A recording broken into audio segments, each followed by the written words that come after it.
اگر میں اپنی واٹس ایپ اسٹیٹس کو تلاوت لگاتا ہوں یا جو بھی کوئی اچھا اسٹیٹس امپریس کرنے والا اسٹیٹس جس کو کوئی دیکھ کے کہتا ہے واقعی یار کوئی اسٹیٹس ہے،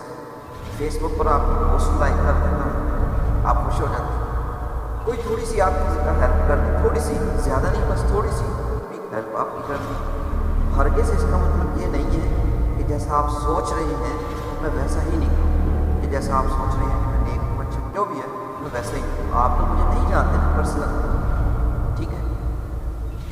تو اسی طرح اگر آپ کا کسی دوسرے کے ساتھ واسطہ بڑھے تو وہ بھی آپ نے ایسا نہیں سمجھنا، ٹھیک ہے؟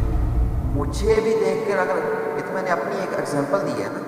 تو جیسا آپ اگر فرض کریں میرے ساتھ تھوڑا بہت کانٹیکٹ ہے آپ کی، میں نے اگر تھوڑی بہت ہیلپ کی، آپ اسٹیٹس دیکھتے ہیں تو اٹ مینس یہ نہیں ہے کہ آپ یہ سوچیں کہ میں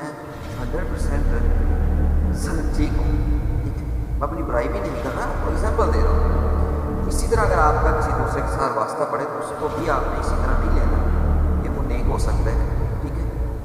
اور اپنی پرسنل باتیں یہاں تک کہ گھر کے حالات سب آپ اگلے بندے کو بتا دیتے ہیں، اور اس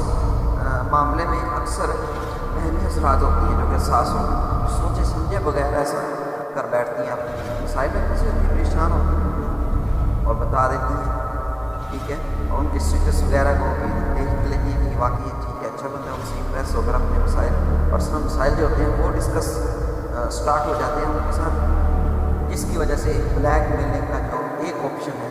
یہ بھی ہے، ٹھیک ہے؟ بلیک میلنگ اس وجہ سے بھی بہت ہو رہی ہے۔